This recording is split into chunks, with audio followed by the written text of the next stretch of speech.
pessoal, bem-vindos a mais uma sessão Trashback da Trasheira Violenta. Eu sou Osvaldo e hoje vamos falar de O Iluminado, ou talvez Dos Iluminados, porque esse filme vai focar mais no filme do Kubrick, mas eu também devo mencionar um pouco o livro e talvez fazer uma pequena análise da minissérie também. O Iluminado foi o terceiro livro lançado pelo Stephen King, que vocês sabem quem é, e a história dele é sobre um homem chamado Jack Torrance, que é contratado para ser o cuidador do Hotel Overlook durante o inverno. Esse hotel fica no meio das montanhas do Colorado e durante o inverno ele é praticamente inacessível. O Jack fica lá esses meses cuidando do lugar com a Wendy e o Danny, que são a mulher e o filho dele. Só que o Hotel Overlook também é assombrado e aconteceram várias coisas macabras no lugar. Tá cheio de fantasma e esses fantasmas ganham força com a presença do Danny, porque o Danny tem um tipo de habilidade psíquica que é o tal do Shining. A influência maligna desse hotel então contamina o Jack e faz ele querer matar a própria família. Eu li esse livro já faz quase 10 anos, então eu não lembro exatamente tudo o que acontece nele, mas eu lembro que, como acontece com muitos dos livros do Stephen King, ele mistura o terror real com o terror sobrenatural. Tem todo o aspecto do hotel assombrado e a história macabra dele, mas a história também é sobre uma família que está passando por momentos difíceis e como o relacionamento dessa família está desmoronando. E também é sobre os problemas do personagem principal e, por tabela do Stephen King, com o alcoolismo. O livro saiu em 1977 e foi um best-seller e acabou sendo também a segunda adaptação do Stephen King para cinema. E a iniciativa de fazer esse filme, na real, partiu do próprio Stanley Kubrick, que é outro que vocês sabem quem é. Ele chegou no livro do Iluminado porque ele queria dirigir algum filme que ele pudesse ser artístico, mas que também pudesse ser um filme comercializável. E daí saiu o filme super famoso, clássico do terror, O Iluminado, de 1980. O filme do Kubrick é uma obra-prima do cinema no geral, é um dos melhores filmes de terror já feitos e ele teve uma técnica bem inovadora também. Mas surpreendentemente, ele não foi tão bem recebido quando ele saiu. Alguns críticos não curtiram tanto o filme e ele chegou a ser indicado para 2 framboesas de ouro. Nem precisa dizer que o filme deu a volta por cima e hoje é considerado um clássico absoluto do cinema. Quem talvez não concorde com isso é o próprio Stephen King. Já é um fato bem conhecido que ele não é muito fã do filme do Kubrick por causa das mudanças que o Kubrick fez do material original. Eu acho que dá pra dizer que o Kubrick fez um filme com uma história muito mais racional. Ele não foca tanto na história do Overlook, nem nos elementos mais sobrenaturais. E ele também não dá tanto destaque assim pro drama familiar e pro alcoolismo do Jack. O filme do Kubrick acho que acaba sendo mais sobre o isolamento e o declínio do Jack caindo na loucura mais do que qualquer outra coisa. O que aconteceu depois disso foi que o King criticou muito publicamente o filme do Kubrick. Aí ele quis mostrar pro Kubrick como se faz um filme de terror de verdade, cheirou 10 kg de cocaína e fez Maximum Overdrive. E como esse vexame não foi o suficiente, ele decidiu refazer o Iluminado nos anos 90, só que no formato de minissérie para televisão. Então em 97 saiu o segundo Iluminado, que é uma minissérie para TV, dividida em 3 episódios, mas que não deixa de ser um grande filme de 4 horas e meia. Que foi dirigida pelo Mick Garris e teve um roteiro feito pelo próprio Stephen King. Essa minissérie eu assisti faz alguns meses e o que eu vou falar dela aqui vai ser de memória porque eu não tive tempo de reassistir o negócio todo pra fazer esse vídeo. Mas o que eu já posso adiantar sobre ela é que ela é bem mais fiel ao livro do que o filme do Kubrick. O que não é necessariamente uma coisa boa, como nós vamos ver. Mas antes de falar dos Iluminados, eu vou pedir pra vocês se inscreverem no canal se vocês ainda não forem inscritos. Comentem aí embaixo o que vocês acharam do filme, da minissérie e outras recomendações que vocês têm pra gente falar aqui no canal. E também acompanhe a gente nas redes sociais, os links estão todos aí embaixo na descrição do vídeo. Como isso é uma trashback, já vou deixar aqui o aviso óbvio de que vão ter spoilers no vídeo, tanto do livro, quanto do filme, quanto da minissérie também. Então já fiquem avisados, se vocês não conhecem essa história ainda por algum motivo, vão lá assistir, ou ler o livro, sei lá, e depois voltem aqui.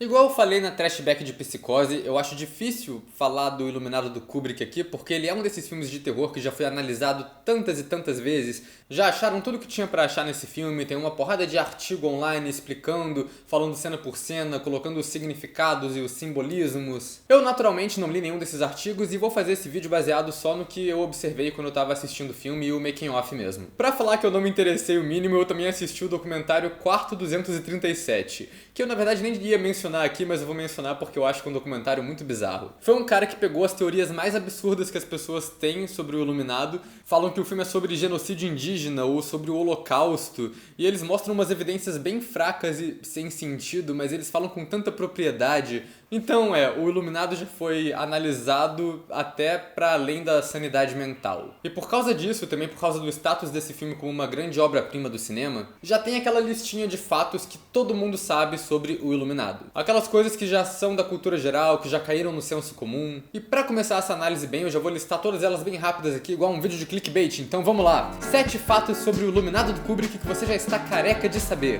O Stephen King odiou o filme porque o Kubrick mudou partes da trama que eram muito pessoais pra ele. O Kubrick era um perfeccionista surtado e fez os atores repetirem os planos um número absurdo de vezes. Isso significa que o Kubrick abusou psicologicamente de todo mundo na produção, mas principalmente da Shelley Duvall, que passou mal por estresse durante a produção e em boa parte das cenas de surto ela não estava nem atuando. A famosa frase Here's Johnny foi improvisada na hora pelo Jack Nicholson. O número da sala amaldiçoada foi trocado porque o dono do hotel que serviu para os planos gerais não queria ficar com a reputação de quarto assombrado no hotel dele e pediu para trocar. O ator mirim Danny Lloyd gravou esse filme todo sem saber que era um filme de terror, porque o Kubrick não quis traumatizar a criança. E muita gente fala que esse filme é uma confissão do Kubrick dele ter dirigido a aterrissagem na Lua, por causa do suéter da Apollo 11 que o Danny usa em uma cena. Eu pessoalmente acho que isso é só a teoria da conspiração mesmo. E acho que é isso. Eu não sei porquê, mas a curiosidade de que o Kubrick parou as filmagens pra jogar xadrez com um dos atores secundários não é tão conhecido assim, mas eu acho muito mais interessante. Então agora vamos falar do filme mesmo, que é o que interessa. Acho que na história em si não tem muito o que falar. Ele pega o livro como base, mas muda completamente o foco do que acontece. É um roteiro de história de fantasma muito bem construído e bem assustador até. Mas pra mim o que faz esse filme ser um clássico absoluto não é só o roteiro, é muito mais pela técnica. Começando com a direção e a fotografia, porque pra mim o que chama mais atenção nesse filme são os movimentos de câmera, que foram bem inovadores na real.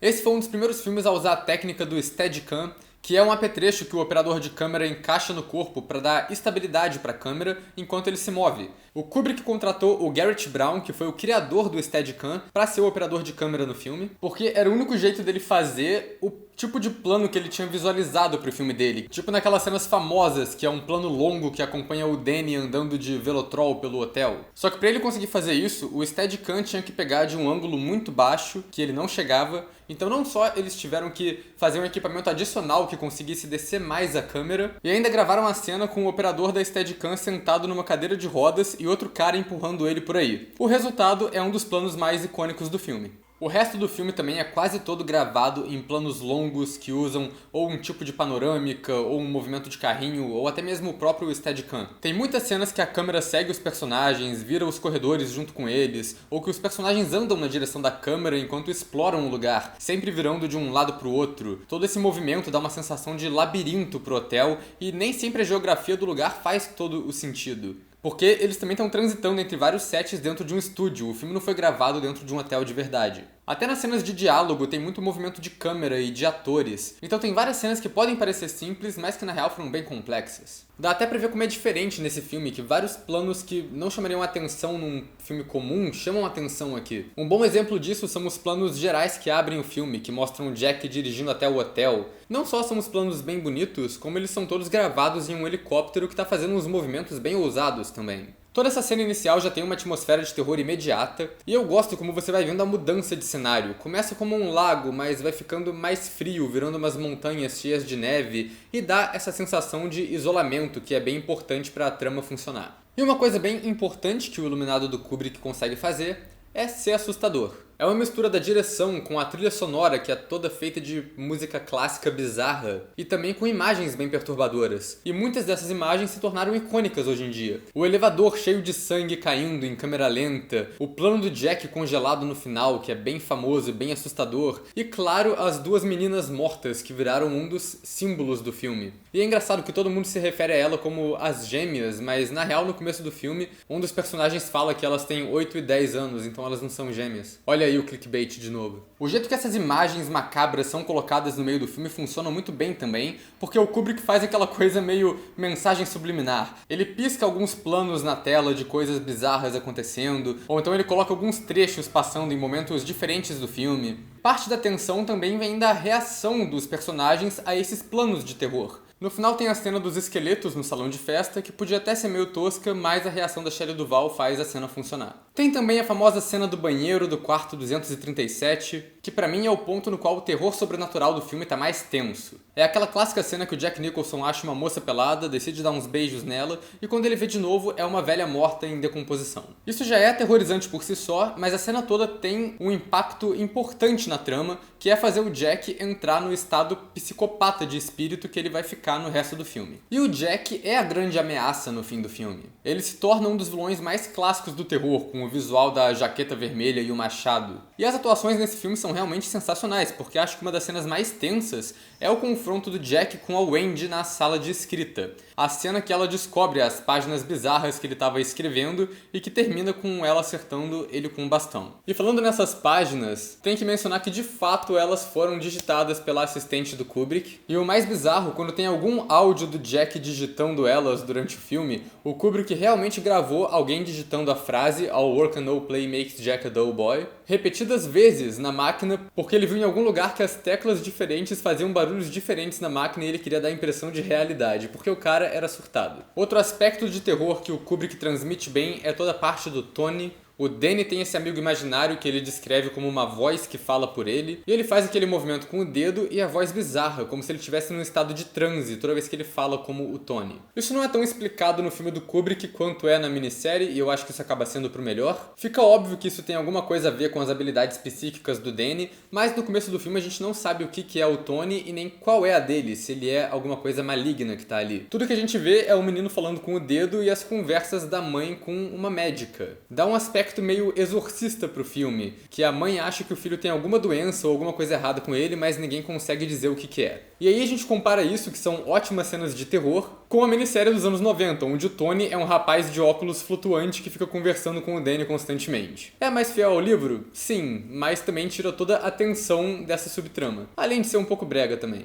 O que mais dá pra falar sobre a técnica e direção desse filme? Eu gosto de como ele estabelece a telepatia do Danny e do Dick Hallorann. Antes de ficar muito expositivo, ele só coloca umas pistas sutis no diálogo e um plano de zoom com uma edição de som bem certeira, que já mostra pra gente que esses dois personagens têm essa habilidade sem precisar de muita coisa. E eu queria destacar também o único efeito, eu acho, de pós-produção no filme, que é a famosa cena que o Jack olha pro modelo do labirinto e tem um plano zenital da Wendy e do Danny andando por ele, que na verdade é um plano composto, feito da junção de um modelo de labirinto e de um set real, ambos filmados de cima. E o Kubrick também é ótimo em estabelecer visualmente pontos da trama que vão ser relevantes depois. Ele dá um destaque no começo pra dispensa e pro conjunto de facas que estão sempre em cima da cabeça do Danny. Ele dá bastante destaque pro espelho do quarto e pro labirinto e para todos esses elementos que vão ser relevantes mais tarde no filme. E também tem a técnica que eu deixei pra falar por último, que é uma grande quebra de regras que o Kubrick faz nesse filme, que eu acho genial, porque esse filme tem alguns erros espaciais de continuidade, e isso pode soar até parecido com aqueles cracudo falando teoria no documentário, mas a maior parte deles parece ter sido calculado pra causar estranhamento mesmo. Tem várias cenas que os personagens estão em uma posição, eles estão em uma porta vendo algum lugar, a câmera corta e volta pra eles estão andando pra outra direção agora, eles estão encarando outro lugar. E isso tudo parece que tá no filme só pra dar essa sensação de que o Hotel Overlook é realmente meio labiríntico. E também tem as quebras de eixo, quando o Kubrick tá gravando um diálogo e do nada ele coloca a câmera do outro lado e inverte o lado para qual os atores estão olhando. Isso acontece 2 vezes pelo menos que eu observei no filme. A primeira é quando a Wendy pergunta pro Jack se ele gostou do hotel. Ela fala que achou o lugar estranho, mas quando ele fala que gostou, o eixo quebra.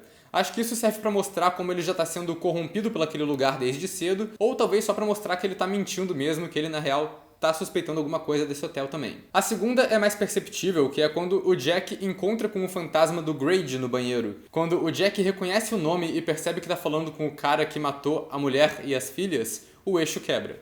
O design do hotel também foi todo pensado para dar esse sentido de desnorteamento, porque esse hotel não faz muito sentido, nenhuma sala combina com a outra. Isso porque a equipe de design, para se preparar para esse filme, tirou foto de vários hotéis diferentes e eles acabaram construindo cenários para parte dos hotéis inspirado em hotéis diferentes também. Então a gente tem a Sala Dourada, o salão de festas que tem um estilo mais chique, mais antigo, e aí dá pra ver aquele banheiro todo vermelho, que não tem nada a ver. O lobby do hotel não tem nada a ver com os corredores no andar superior, e o quarto 237 é uma parada completamente diferente, com um banheiro todo verde. São vários ambientes que não combinam e por causa disso o Overlook fica com uma cara bem sobrenatural. Acho que sobre as atuações não tem muito mais o que falar do que já foi dito. O Jack Nicholson tá ótimo no papel e ele realmente faz um personagem louco muito bem, porque é o que ele é conhecido por fazer. E mesmo ele tendo uma atuação muito boa, eu concordo um pouco com a crítica que o Stephen King sempre fez desse filme. A escolha do Jack Nicholson deixa o Jack Torrance com cara de maluco desde o começo do filme. Esse é um aspecto que eu acho que a minissérie, na verdade, manda muito bem. Eu olhei torto quando vi o Steven Weber fazendo Jack Torrance, mas eu acho que a atuação dele é muito boa e talvez um dos pontos altos da minissérie como um todo. Eu gosto que ele é um personagem bem mais frágil. Ele começa a minissérie como um pai normal, que ama a família dele e que tá entrando em um conflito interno bem intenso com os problemas de raiva e com o alcoolismo e, é claro, com a influência sobrenatural do hotel.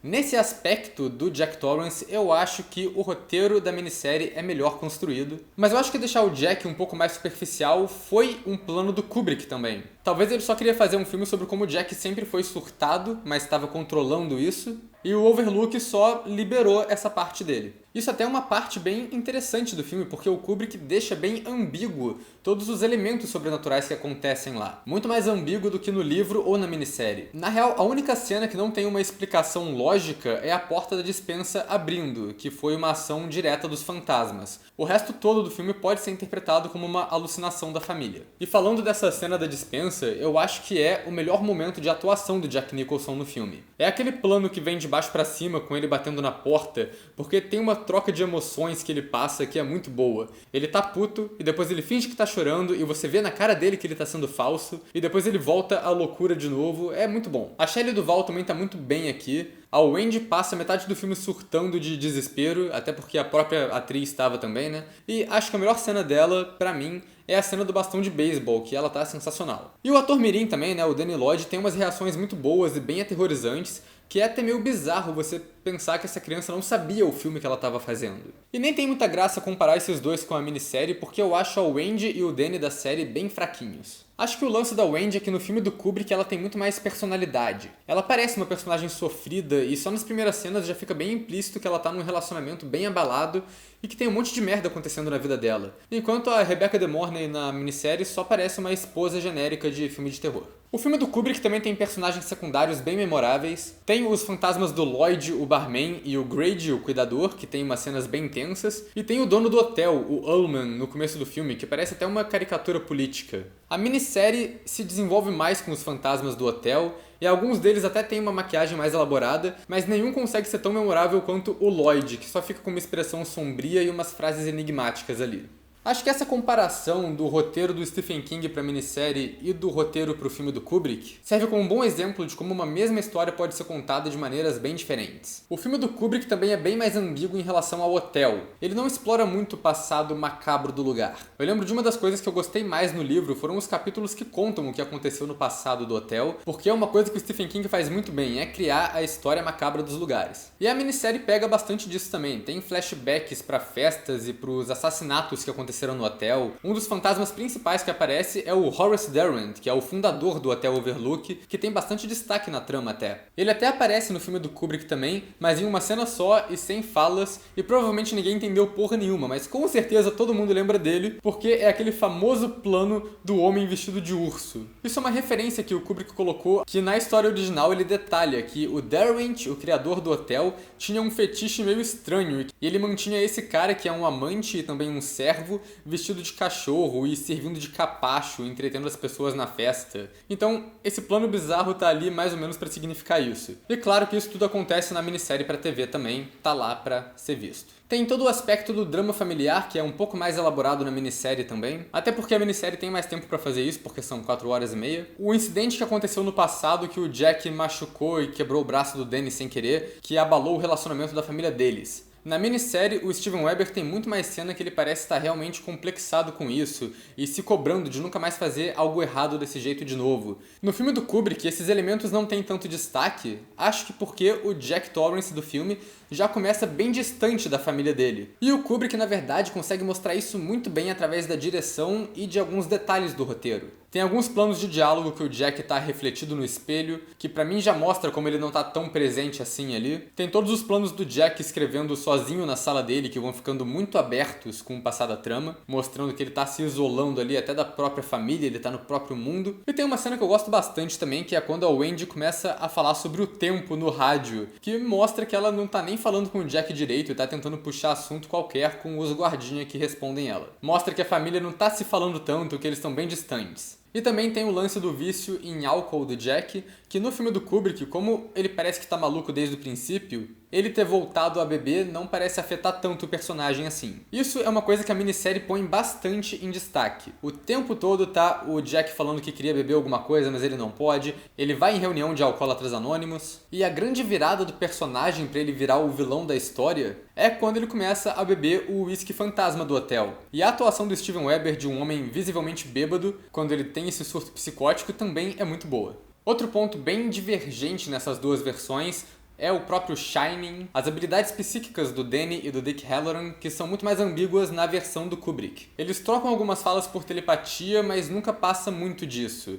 A minissérie e o livro deixam isso muito mais explicado porque estabelecem que o Danny tem um poder muito forte e ele até quebra o vidro do carro com o poder da mente em uma cena. O personagem do Dick Hallorann, no geral, é bem reduzido no filme do Kubrick e ele morre no final, acho que porque o Kubrick queria pelo menos colocar uma cena de assassinato impactante no filme. Mas tendo dito isso, eu prefiro a versão do Dick Hallorann no filme do Kubrick porque ele parece mais amigável e uma pessoa de verdade, porque a versão do Dick Hallorann na minissérie é um personagem saído diretamente dos delírios de cocaína do Stephen King. Ele é uma caricatura bizarra de um homem negro malandro dos anos 50 ou alguma coisa assim. E tem outros elementos também que o Kubrick modificou da adaptação que ele fez do livro, que eu acho que funcionaram muito bem. No livro, o Hotel Overlook não tem um labirinto, ele tem uns animais de topiária na entrada que criam vida e atacam os personagens. O Kubrick decidiu trocar pelo labirinto porque ele sabia que os efeitos dos animais criando vida iam ficar toscos. E o labirinto combinou muito mais com toda a estética do filme dele. Além de fazer algumas cenas muito fodas, né? Vamos combinar. O Mick Garris não teve esse insight na minissérie e tacou-lhe os animais de topiária de computação gráfica dos anos 90, que são tão ruins quanto você imagina que eles sejam. Esse, aliás, é um dos grandes deméritos da minissérie pra mim. Os efeitos digitais que eles usam pra tudo, até pro que não precisa. Até o Red Rum escrito na parede, por algum motivo, é feito com computação gráfica e isso não faz sentido. Mas enfim, a maior mudança que o Kubrick faz no filme mesmo é o final. No livro e na minissérie, o Jack esquece de aliviar a pressão da caldeira do hotel. Na minissérie, na verdade, ele faz um sacrifício heróico e se explode junto com os fantasmas e o hotel. Enquanto no livro, eu acho que ele fica possuído o tempo todo e não tem uma redenção no final, mas como eu disse, eu li já faz muito tempo. E no final do filme é óbvio que isso não acontece, o hotel não explode. O Jack morre congelado no labirinto, a Wendy e o Danny fogem do hotel. O último plano do filme é aquela famosa foto de uma festa dos anos 20, com o Jack Torrance na frente. E é um pouco ambíguo o significado disso, mas pra mim o que significa mesmo é que agora o Jack faz parte daquele povo. É como se ele sempre estivesse no hotel, porque agora ele é um dos fantasmas que habita ali. Acho que já falei bastante do filme aqui, então agora pra fechar essa análise como um todo eu vou falar um pouco mais da minissérie mesmo. Como eu disse, ela é bem mais fiel ao livro, o que às vezes nem é tão bom assim, mas eu acho que a minissérie tem umas coisas bem legais também. Eu já mencionei a atuação do Steven Weber, mas eu também gosto como ele conta mais da história do Overlook, e até que tem uns efeitos de maquiagem bem legais na série, umas imagens perturbadoras. A moça no banheiro é bem feita, tem o Jack Torrance possuído em uma cena que é bem bizarro também, e alguns dos fantasmas têm uma maquiagem mais elaborada. A direção do Mick Garris é boa em um nível técnico, mas ele tem um problema de não fazer muita coisa diferente. Várias cenas no começo tem um diálogo rolando, e quando ele acaba, a câmera faz um pan pro lado pra mostrar um objeto se movendo sozinho, ou alguma coisa assustadora dessas. Isso fica cansativo bem rápido. E claro, 4 horas e meia é muita coisa. Eu assisti essa série vendo um episódio por dia, são episódios de 1 hora e meia, então é basicamente assistir 3 filmes de terror. E o ritmo dela é um pouco lento também, então é bem pesado assistir tudo de uma vez. Eu acho que dava pra cortar bastante coisa e fazer uma edição final com 2 horas e meia ou 3 horas e ia rolar suave. Uma coisa que eu gosto nessa série, que na verdade dá um clima bem legal, uma atmosfera boa, é que ela foi gravada no hotel que inspirou o Stephen King a escrever o livro do Iluminado, que ironicamente se chama Stanley Hotel, igual Stanley Kubrick. E eu acho que esse fato de ter sido gravada no hotel mesmo ajuda um pouco na ambientação, mas também prejudica um pouco na produção. Porque gravar em uma locação real é sempre mais difícil que filmar num set, porque se eles quiserem fazer um plano diferente que tem que passar por uma parede, eles não podem derrubar a parede do hotel. Então eu acho que isso provavelmente acabou limitando um pouco do que o Mick Garris podia fazer na direção dele também. E como geralmente acontece com materiais dirigidos pelo Mick Garris, tem muita ponta de diretores e outras personalidades do terror. O próprio Mick Garris aparece na reunião dos Alcoólatras Anônimos, o próprio Stephen King aparece como maestro de uma banda fantasma no hotel, e esse maestro se chama Gage Creed, que é uma referência à criança do Cemitério Maldito. Um dos fantasmas na festa é interpretado pelo diretor e roteirista Frank Darabont, e o cara que aluga o caminhão de neve lá pro Dick Halloran é interpretado pelo Sam Raimi. Então é bem divertido de ficar encontrando essas pontas que acontecem na minissérie. Mas assim, no geral não tem muito mais o que falar dessa minissérie, porque eu acho ela bem mediana mesmo. Ela acerta um pouco em trazer novos elementos do livro pra tela, mas eu acho que ela é muito longa e ela não é tão memorável e nem tão assustadora quanto o filme do Kubrick, que é um clássico do cinema. A minha recomendação final pro filme do Kubrick é meio óbvia. Assiste. É um filme de terror praticamente perfeito. A minissérie eu na verdade gosto também e eu recomendo moderadamente. Se você gosta muito da história do livro do Iluminado e tem 4 horas e meia pra matar, eu acho que vale a pena assistir. Muita gente odeia essa minissérie e fala que ela é horrorosa. E realmente, se você for comparar ela com o filme do Kubrick, ela é uma merda completa. Mas se for encarar como uma adaptação do livro, como uma entidade separada, eu acho que ela é decente o suficiente. E essa é uma boa deixa pra encerrar esse vídeo. É isso aí, o Iluminado, um livro muito bom, um filme muito bom, uma minissérie ok. E é isso aí, pessoal. Até a próxima.